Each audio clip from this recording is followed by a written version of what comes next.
सुप्रभात बच्चों, आप देख रहे हैं गया गाइडेंस प्रोग्राम जो कि वर्चुअल स्कूल ऑफ गया के तहत संचालित है। यह गया जिला शिक्षा विभाग के द्वारा संचालित किया जा रहा है। प्यारे बच्चों, इससे संबंधित कई वीडियो आपने पहले देखा होगा। आपको मालूम है कि वर्तमान समय में 12वीं कक्षा के बच्चों के लिए क्रैश कोर्स का संचालन किया जा रहा है और उसी कड़ी में मैं आज उपस्थित हूं आपके सामने भूगोल की कक्षा लेकर। मैं हूं डॉक्टर पुरुषोत्तम रंजन, रंगलाल इंटर विद्यालय सरघाटी से।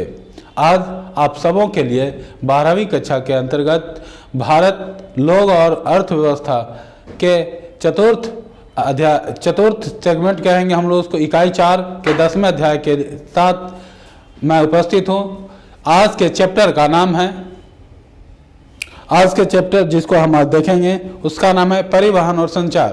प्यारे बच्चों, वर्तमान समय में जो विकास की गति हम देख पा रहे हैं, आप महसूस कर रहे हैं उस विकास की गति को, उसके लिए परिवहन और संचार बहुत बड़ा माध्यम है। प्यारे बच्चों, जब से मानव सभ्यता का विकास इस धरातल पर हुआ, तब से ही भोजन के लिए, अपनी आवश्यकताओं की पूर्ति के लिए एक स्थान से दूसरे स्थान तक आता जाता रहा। इसी क्रम में कालांतर में परिवहन की उत्पत्ति हुई। संदेशों के आदान प्रदान के लिए संचार जैसे साधनों का विकास किया गया।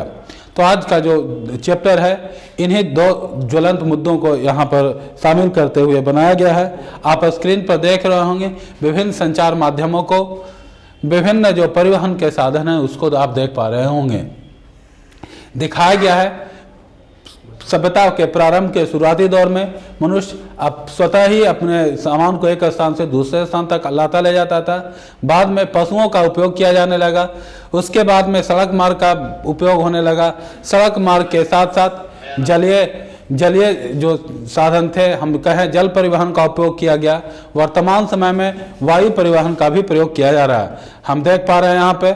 इसके साथ साथ अपने विचारों के आदान प्रदान को करने के लिए पत्र पत्रिकाएं, दूरसंचार के साधन, मैगजीन के साथ साथ दैनिक समाचार पत्रों का भी प्रकाशन किया गया। वर्तमान समय में जो गतिविधि बढ़ती जा रही है परिवहन की, जिसमें शहरों में ट्रैफिक जाम की समस्या हो रही है, उसको भी चित्र के माध्यम से प्रस्तुत किया गया है। 2 स्थानों के लिए हम लोगों ने दूरी तय करने के लिए जो माध्यम अपनाया है उसे ही परिवहन के नाम से संबोधित किया गया है। प्यारे बच्चों, आप देखते होंगे प्रत्येक दिन दैनिक जीवन यापन के लिए, जो हमारे आवश्यकताओं की पूर्ति करने के लिए, साग सब्जी लाने के लिए, या फिर नौकरी के सिलसिले में एक स्थान से दूसरे स्थान तक आने जाने के लिए, किताबों के लिए, कपड़ा के उपलब्धता सुनिश्चित कराने के लिए एक स्थान से दूसरे स्थान तक आना जाना पड़ता है, या फिर वस्तुओं को एक स्थान से दूसरे स्थान पर ले जाया जाता है, पहुंचाया जाता है। परिवहन के द्वारा ही संभव हो सका है। जबकि संदेशों के आदान प्रदान, अपने विचारों के आदान प्रदान को हम लोग संचार माध्यमों के द्वारा एक स्थान से दूसरे स्थान तक पहुंचाते हैं। परिवहन और संचार का उपयोग एक वस्तु की उपलब्धता वाले स्थान से उसके उपयोग वाले स्थान तक लाने ले जाने को कहा जाता है। और परिवहन और संचार दोनों हमारी आवश्यकताओं पर ही निर्भर करती है। इच्छित स्थान तक प्राप्ति वाले स्थान से वस्तुओं को लाना या पहुंचाना परिवहन के माध्यमों के द्वारा होता है, जबकि इच्छित विचारों, आइडिया का आदान प्रदान ही संचार कहलाता है। वर्तमान समय में इसके लिए कई प्रकार के साधनों का उपयोग किया जा रहा है। प्रारंभिक काल में चिट्ठी के द्वारा लिखित रूप में भेजा जाता था। अब हम लोग उसको इंटरनेट के माध्यम से भी भेज दे रहे हैं एक स्थान से दूसरे स्थान तक। लेकिन बहुत लंबे समय तक हम लिखित रूप में पत्रों के द्वारा सूचनाओं को भेजा करते थे। मानव विभिन्न वस्तुओं और पदार्थों तथा विचारों को एक स्थान से दूसरे स्थान तक ले जाने के लिए विभिन्न विधियों का प्रयोग करता है। प्यारे बच्चों, हम देखेंगे डायग्राम के माध्यम से, ताकि हम समझ को बेहतर तरीके से विकसित कर सकें। चूँकि यह चैप्टर 12वीं कक्षा के आगामी परीक्षा के लिए काफ़ी महत्वपूर्ण है। इस दृष्टिकोण से आप सरसरी निगाह आज के पाठ्य वस्तु पर बनाए रखेंगे आरेख के द्वारा जो दिखाया गया परिवहन के साधनों को, इसे मूलतः हम 3 भागों में बांट सकते हैं। सबसे पहला स्थलीय परिवहन, दूसरा जल परिवहन और तीसरा वायु परिवहन। स्थल परिवहन को पुनः 2 भागों में बांटा गया है, सड़क और रेलवे। एक तीसरा परिवहन भी है जिसके द्वारा हम तरलीकृत माध्यम से हम वस्तुओं को एक स्थान से दूसरे स्थान तक लाते ले जाते हैं, जिसे हम पाइपलाइन के नाम से जानते हैं। पाइपलाइन के द्वारा पेट्रोलियम पदार्थों का परिवहन एक स्थान से दूसरे स्थान तक किया जाता है। अब हम देखते हैं जल परिवहन को। जल परिवहन को भी हम 2 भागों में बांटते हैं, अंतरस्थलीय जल परिवहन और अंतर्राष्ट्रीय जल परिवहन कहें या फिर महासागरीय जल परिवहन कहते हैं। अंतरस्थलीय जल परिवहन देश के आंतरिक भागों में नदियों के द्वारा जब परिवहन की क्रिया को संचालित करते हैं तब उसे हम अंतरस्थलीय जल परिवहन कहते हैं, जबकि महासागरों के द्वारा एक देश से दूसरे देश तक आने जाने की जो प्रक्रिया पूरी होती है उसे हम सागरीय या फिर महासागरीय जल परिवहन कहते हैं। प्यारे बच्चों, आप इसे भली भांति याद कर लीजिए। परिवहन के 3 रूप हैं, स्थल परिवहन, जल परिवहन और तीसरा जी हाँ वायु परिवहन। स्थल परिवहन को 3 भागों में बांटा गया है। स्थल परिवहन को कितने भागों में बांटा गया? 3 भागों में बांटा गया। सबसे पहला सड़क मार्ग, दूसरा है सड़क मार्ग, दूसरा है रेल मार्ग और तीसरा पाइपलाइन। जल परिवहन को 2 भागों में बांटा गया, अंतरस्थलीय और दूसरा महासागरीय। आप देखते हैं वायु परिवहन को। वायु परिवहन को भी 2 भागों में बांटा गया है, राष्ट्रीय वायु परिवहन और दूसरा अंतरराष्ट्रीय वायु परिवहन। अब हम आगे एक एक करके पढ़ेंगे। स्थल परिवहन, जैसा नाम है यथा नाम तथा गुण। स्थल पर होने वाले परिवहन को हम लोग स्थलीय परिवहन कहते हैं और भारी मात्रा में सामानों को एक स्थान से दूसरे स्थान तक लाते ले जाते हैं इसके द्वारा। सबसे पहला इसमें हम लोग ध्यान देंगे वह है सड़क परिवहन। भारत का सड़क जाल विश्व में दूसरा सबसे बड़ा सड़क जाल है। गर्व होना चाहिए, दुनिया का दूसरा सबसे बड़ा सड़क जाल भारत में उपलब्ध है, जिसे हम देख सकते हैं वार्षिक रिपोर्ट के अनुसार पूरे दुनिया में जो हमारा आया है वो सबसे बड़ा सड़क जाल के रूप में दिखलाया गया है। प्रतिवर्ष सड़कों के द्वारा लगभग 85% यात्री एक स्थान से दूसरे स्थान तक आते जाते हैं और कुल भार, यानी हम लोग उसको गुड्स कहें, वस्तुओं को कहते हैं आदान प्रदान, वो लगभग 70% परिवहन सड़क मार्ग के द्वारा किया जाता है। छोटी दूरियों के लिए यात्रा के लिए सबसे अनुकूल सड़क परिवहन है। सबसे ज़्यादा छोटी दूरियों के लिए सड़क मार्ग का ही उपयोग लोगों के द्वारा किया जाता है, यह काफ़ी प्रचलित है। भारत में 20वीं विश्व युद्ध से पहले तक आधुनिक प्रकार के सड़क परिवहन अत्यंत सीमित था। कालांतर में सड़कों के निर्माण के साथ साथ जो हमारे देश में योजना बनाई गई, नागपुर योजना, जो कि 1943 में बनाई गई, यह प्रयास किया गया। भारत के जो देसी रियासत थे, राजा रजवाड़े थे और ब्रिटिश भारत के बीच में समन्वय के अभाव के कारण यह योजना क्रियान्वित नहीं हो सकी। लेकिन स्वतंत्रता प्राप्ति के बाद भारत में सड़कों की दशा सुधारने के लिए एक 20 वर्षीय सड़क योजना 1961 में शुरू की गई। हालांकि सड़कों का संकेंद्र नगरों और आसपास क्षेत्रों तक ही रहा। सड़कें प्रायः नगरों के आसपास तक ही बनाई गई, अधिक घनत्व वहां पर देखा गया, लेकिन समय बीतते बीतते इसका प्रसार ग्रामीण क्षेत्रों तक कहें या फिर सुदूर क्षेत्रों तक हुआ। अब हम देखेंगे इन सड़कों को राष्ट्रीय राजमार्ग के रूप में। वैसी सड़क जो देश हित में, देश के विकास के लिए अधिक महत्वपूर्ण माना जाता है, उसे हम राष्ट्रीय राजमार्ग कहते हैं। यह एक राज्य से दूसरे राज्य तक के आवागमन को जोड़ता है। परिवहन की सुविधा इसे प्राप्त होती है। प्रायः राज्यों की राजधानियों को इसे जोड़ा जाता है। राष्ट्रीय महामार्गों की लंबाई 1951 में 19,700 किलोमीटर से बढ़कर 2016 में 1,01,011 किलोमीटर हो गई है। राष्ट्रीय राजमार्ग को देखरेख के लिए NHAI, national highway authority of India की स्थापना की गई है, जिसका लोगो यहाँ पर दिखलाया गया है। सबसे जो पहले हमारे देश में जो सड़क बनाई गई राष्ट्रीय राजमार्ग के रूप में, हम कहें शेरशाह सूरी के द्वारा राष्ट्रीय राजमार्ग बनाया गया, जो कि वर्तमान समय में GT रोड के नाम से जाना जाता है। ग्रैंड ट्रंक रोड NH2 के नाम से जाना जाता है। शेरशाह सूरी द्वारा बनाए गए मार्ग को 2 भागों में बांटा गया है। वर्तमान समय में इसे राष्ट्रीय राजमार्ग 1 और राष्ट्रीय राजमार्ग संख्या 2 के रूप में जाना जाता है। दिल्ली से अमृतसर तक का सड़क राष्ट्रीय राजमार्ग संख्या 1 और दिल्ली से लेकर के कोलकाता तक की जो महामार्ग है उसे NH2 के नाम से जाना जाता है।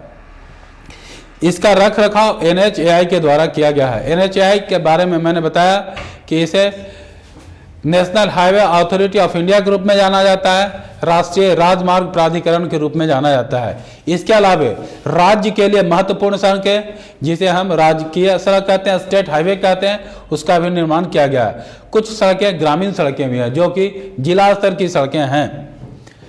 हम देखते हैं 2016 के जो रिपोर्ट आया उसमें राष्ट्रीय राजमार्गों की संख्या 1,01,011 किलोमीटर, राज्य महामार्ग की 1,76,166 किलोमीटर, जिला सड़कों का लंबाई 5,61,940 किलोमीटर और जो चौथा है ग्रामीण सड़कें जो कि कुल सड़कों का लगभग 80% से अधिक भाग तक ग्रामीण सड़कों का विस्तार है।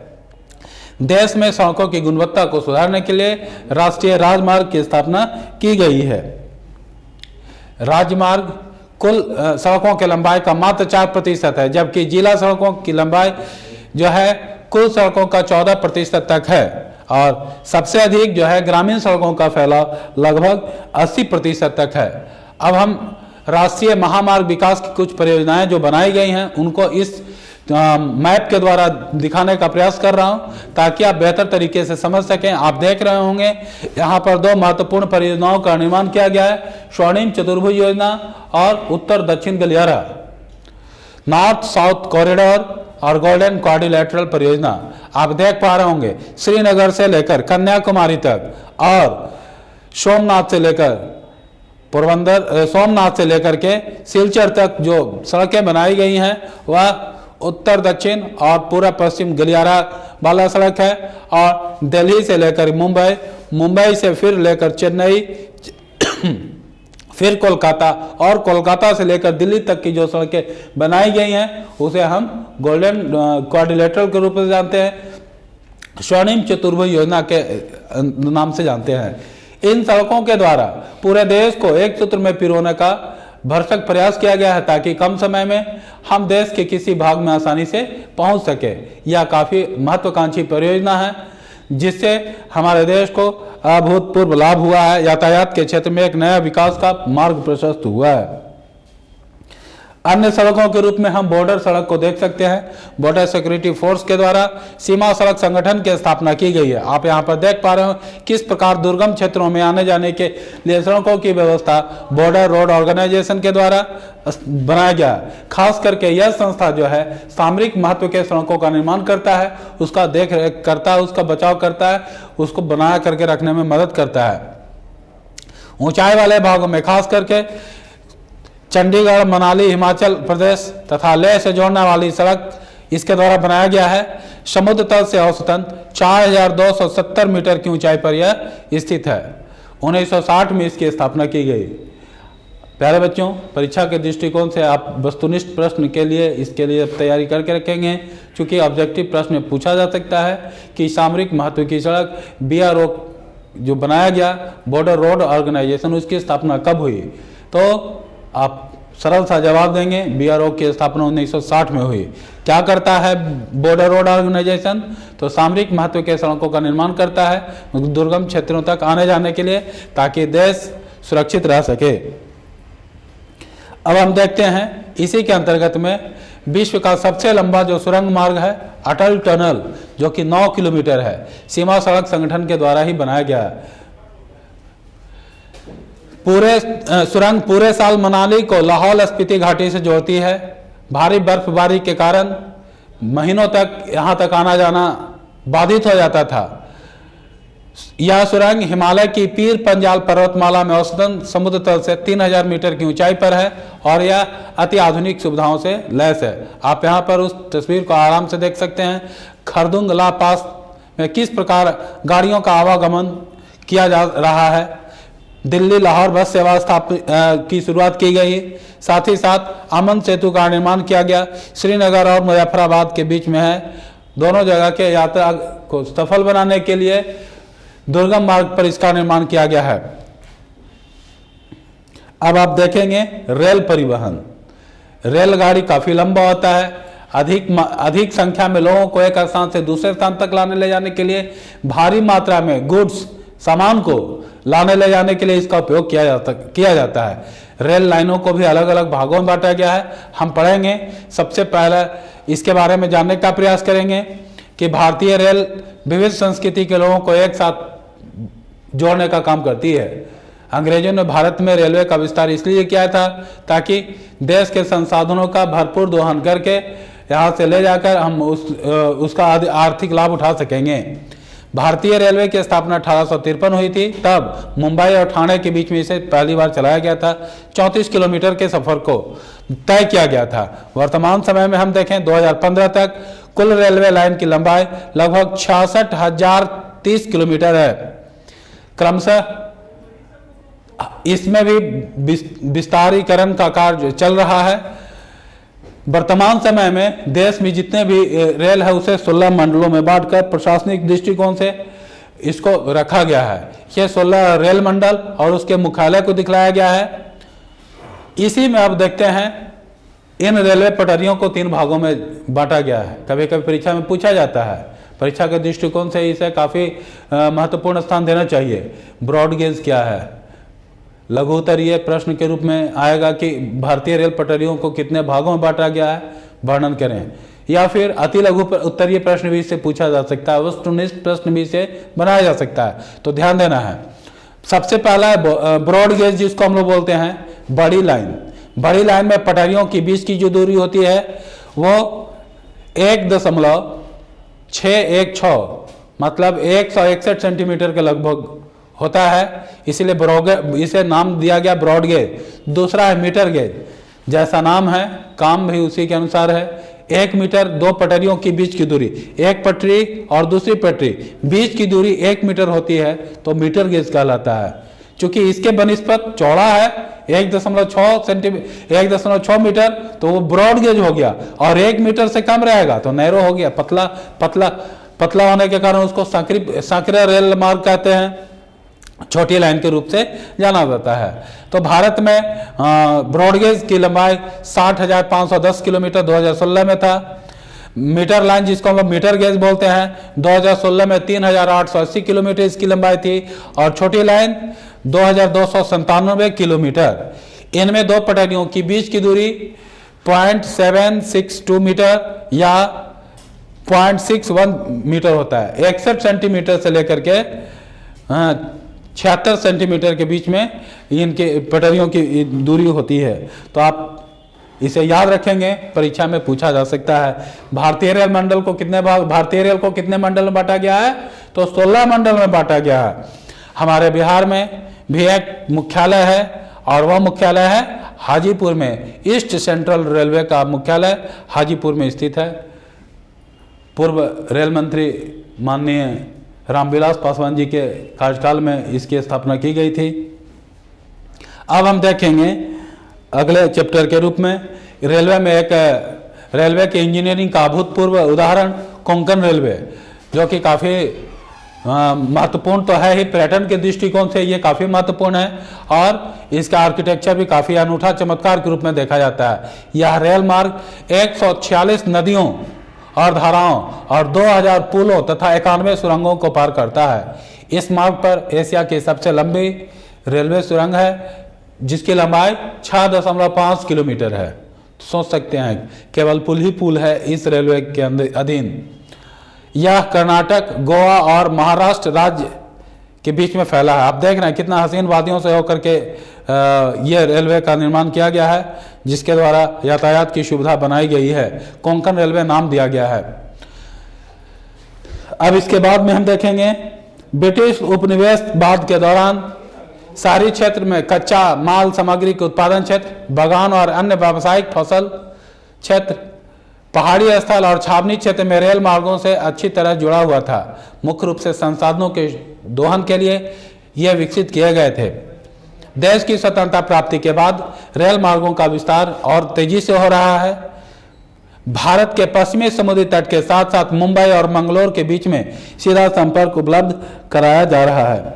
अब हम बात करेंगे जल परिवहन की। मैंने पहले भी बताया था संक्षिप्त रूप में, जल परिवहन को दो भागों में बांटा गया, अंतरस्थलीय जल परिवहन और दूसरा जो था वह था महासागरीय जल परिवहन।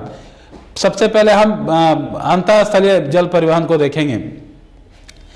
आप जानते हैं कि यह सामान ढोने का सबसे सस्ता साधन माना जाता है जल परिवहन।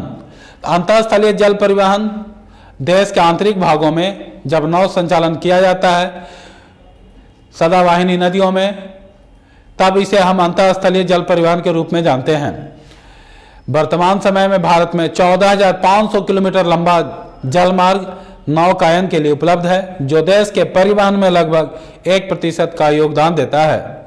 वर्तमान में 5,685 किलोमीटर प्रमुख नदी जल मार्ग चपटे तल वाले व्यापारिक जल पोतों द्वारा नौकायन के योग्य है। आप देख रहे हैं यहाँ पर किस प्रकार समुद्री जल मार्ग के रूप में यहाँ पर किया जा रहा है। एक इसी से जुड़ा हुआ और जो हमारे पास में है डाटा, वो देखते हैं केरल के बाद, जहाँ पर नौका दौड़ की प्रतियोगिता कराई जाती है। जल का अंतरस्थलीय जल मार्गों में अपना एक विशेष महत्व है।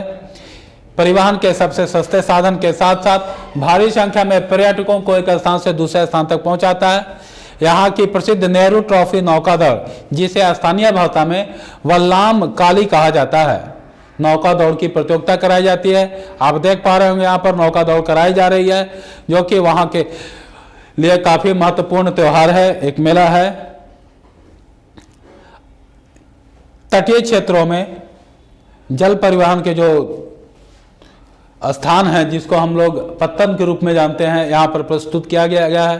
पेरियार नदी है, कोट्टापुरम उसमें है, ततापल्ली नदी, इसके अलावा विभिन्न नदियों को दिखाया गया। यहाँ पर एर्नाकुलम है। फिर बाद में हम देखते हैं यमुनादी, वेम्बनाथ झील जिसको बोलते हैं, पंबा नदी। फिर हम अंत में देखते हैं, सबसे अंत में अस्थामोड़ी कायर। तो ये जल मार्ग को दिखलाया गया है। कुल दूरी को यहाँ पर दिखाया गया, 205 किलोमीटर की दूरी है। अब देखते हैं भारत के राष्ट्रीय जल मार्ग कौन कौन से हैं। ये राष्ट्रीय जल मार्ग संख्या है। जिस प्रकार राष्ट्रीय राजमार्ग था सड़कों के लिए, जलीय क्षेत्रों के लिए राष्ट्रीय जल मार्ग का निर्माण किया गया, उसे भी नामित किया गया। राष्ट्रीय जल मार्ग संख्या 1 इलाहाबाद से लेकर हल्दिया तक 1,620 किलोमीटर लंबा। राष्ट्रीय जल मार्ग संख्या 2 सदिया से लेकर धुबरी तक 891 किलोमीटर। राष्ट्रीय जल मार्ग संख्या 3 कोट्टापुरम से कोलम तक 168 किलोमीटर। राष्ट्रीय राजमार्ग संख्या 4 काकीनाडा और पुडुचेरी नहर के साथ साथ गोदावरी और कृष्णा नदी तक विस्तार इसका है 1,078 किलोमीटर। राष्ट्रीय जल मार्ग संख्या 5 माताई नदी, महानदी के डेल्टा चैनल, ब्राह्मणी नदी और पूर्वी तटीय नहर के साथ साथ कुल विस्तार इसका है 588 किलोमीटर। अब देखेंगे हम लोग जल परिवहन का दूसरा महासागरीय मार्ग, जो कि भारत के तटीय क्षेत्र पर स्थित समुद्री पत्तनों और पोताश्रयों पर हम लोग इस वस्तुओं को उतारते हैं, लाते हैं। यातायात के लिए काफी महत्वपूर्ण तो है ही, साथ ही साथ खास करके यह महत्वपूर्ण है भारी माल को एक स्थान से दूसरे स्थान तक लाने के लिए। 12 प्रमुख और 185 गौण पत्तन है। भारत में तटीय जो समुद्री सीमा रेखा है 7,517 किलोमीटर लंबा है। भारत के भार के अनुसार लगभग 95% और मूल्य के हिसाब से 70% विदेशी व्यापार इन्हीं जल मार्गों के द्वारा होता है। विभिन्न जो समुद्री द्वीप हैं वहां तक आने जाने के लिए जल मार्ग ही सबसे सुलभ साधन के रूप में है। तीसरा जो साधन है वो महत्वपूर्ण साधन तो है, लेकिन यह काफी खर्चीला है, वायु परिवहन। वायु परिवहन को हम लोग देखते हैं कि यह गमन का सबसे तीव्रतम साधन है, जो कम समय में अधिक दूरी को तय करने के लिए अपनाया जाता है, लेकिन यह काफी खर्चीला है। यहाँ दूरियां बहुत लंबी है और भूभाग और जलवायु दशाएं अत्यंत विविधतापूर्ण है। भारत में वायु परिवहन की शुरुआत 1911 ईस्वी में हुई। जब इलाहाबाद से सैनिक तक की 10 किलोमीटर की दूरी हेतु वायु डाक प्रचलन संपन्न किया गया, लेकिन वास्तविक विकास आज़ादी प्राप्ति के बाद में हुआ और नाम रखा गया भारतीय वायु प्राधिकरण, एयर अथॉरिटी ऑफ इंडिया। भारतीय वायु क्षेत्र में सुरक्षित सक्षम वायु यातायात और वैमानिकी संचार सेवाएं प्रदान करने के लिए उत्तरदायी हैं। तत्पश्चात कई प्रकार के वायु सेवा शुरू की गई। सुदूर क्षेत्रों तक पहुंचाने के लिए पवन हंस हेलीकॉप्टर सेवा की शुरुआत की गई है। जम्मू कश्मीर में वैष्णो देवी की यात्रा संपन्न कराने के लिए इसका काफ़ी सहारा लिया जाता है। आप देख रहे हैं कि पवन हंस हेलीकॉप्टर किस प्रकार अपनी सेवा देने के लिए यहाँ पर तैयार है। वर्तमान समय में कई प्राइवेट कंपनियां भी वायु सेवा उपलब्ध करा रही है। किंगफिशर, जेट एयरवेज और भी इंडियागो जैसे जो निजी कंपनियां हैं वायु परिवहन में अपना महत्वपूर्ण योगदान दे रही हैं। पवन हंस एक हेलीकॉप्टर सेवा है जो पर्वतीय क्षेत्र में सेवा कर रहा है। उत्तर पूर्व सेक्टर में व्यापक रूप से पर्यटकों द्वारा उपयोग में लाया जाता है। इसके अतिरिक्त पवन हंस लिमिटेड मुख्यतः पेट्रोलियम सेक्टर के लिए हेलीकॉप्टर सेवा उपलब्ध कराता है। अब हम देखेंगे यहाँ पर इंडियन एयरलाइंस के बाद में थोड़ा सा जान लेते हैं एक नज़र में। इंडियन एयरलाइंस 1911 में स्थापित हुआ। 1947 में वायु परिवहन मुख्यतः 4 प्रमुख कंपनियों के लिए शुरू किया गया। Indian National Airways, Tata Sons Limited, Air Services of India और डेक्कन एयरवेज। 1991 में 4 और नई कंपनियां आई, Bharat Airways, Himalayan Aviation Limited, Airways India और कलिंगा एयरलाइंस। 1953 में वायु परिवहन का राष्ट्रीयकरण किया गया। अब इसे 2 नामों से संबोधित किया गया, एयर इंडिया लिमिटेड और इंडियन एयरलाइंस। अब इंडियन एयरलाइंस का एयर इंडिया में विलय कर दिया गया है। अब है लिक्विड फॉर्म में वस्तुओं को एक स्थान से दूसरे स्थान तक लाने ले जाने के लिए तेल और गैस पाइपलाइन। लंबी दूरी तक इसके द्वारा सुविधाजनक तरीके से कम खर्च में लिक्विफाइड रूप में, तरलीकृत रूप में, तरल के रूप में एक स्थान से दूसरे स्थान तक ले जाया जाता है। 1959 ईस्वी में सबसे पहले OIL का निर्माण किया गया और एशिया की पहली 1157 किलोमीटर लंबी देश पारीय पाइपलाइन असम के नहरकटिया तेल क्षेत्र से बरौनी के तेल शोधक कारखाने तक का निर्माण किया गया IOL के द्वारा। 1966 में इसे आगे बढ़ाकर कानपुर तक बढ़ाया गया। अंकलेश्वर कोयली, मुंबई हाई कोयली और हजीरा विजयपुर जगदीशपुर का निर्माण किया गया। हाल ही में 1256 किलोमीटर लंबी एक पाइपलाइन गुजरात से मथुरा तक बनाई गई है। गुजरात से पंजाब वाया मथुरा कच्चे तेल की आपूर्ति की जाती है। इसके साथ ऑयल इंडिया लिमिटेड के द्वारा नुमालीगढ़ से सिल्लीगुड़ी तक का 660 किलोमीटर लंबा पाइपलाइन बनाने की प्रक्रिया अभी चल रही है। गया जिला के कुछ हिस्सों से भी पाइपलाइन का निर्माण किया गया है, जो कि हल्दिया से हरिद्वार तक का निर्माण किया जा रहा है। अब हम संचार के बारे में पढ़ते हैं। परिवहन के बारे में तो हमने बखूबी देखा, अब संचार की बात करते हैं। संचार के बारे में पहले ही बताया गया कि यह सूचनाओं के आदान प्रदान से संबंधित है, जिसमें हम अपने विचारों को एक व्यक्ति से यानी स्वयं से लेकर के दूसरे तक पहुंचाने की गतिविधि शामिल होती है। इसे 2 भागों में बांटा जा सकता है, व्यक्तिगत संचार और दूसरा जन संचार। व्यक्तिगत संचार में हम ले सकते हैं उदाहरण के रूप में, लेकिन हम इसे क्रमिक रूप से पढ़ेंगे। संचार जाल में विभिन्न माध्यम जो था प्रारंभिक दौर में ढोल या पेड़ के खोखला तना को बजाकर या आग या धुओं के संकेत के द्वारा एक स्थान से दूसरे स्थान तक या मनुष्य दौड़कर ही सूचनाओं को एक स्थान से दूसरे स्थान तक देता था। प्राचीन काल में ढोल पीट करके संकेत दिया जाता था, यह भी संचार का एक माध्यम था। बाद में डाक, टेलीग्राम, प्रिंटिंग प्रेस, दूरभाष और उपग्रहों की खोज ने संचार को बहुत ही विकसित कर दिया और कम समय में दूर दराज तक संचार की सुविधाएं उपलब्ध कराई जा सकती हैं। इसके आधार पर हम इसे 2 भागों में बांटते हैं संचार के साधनों को।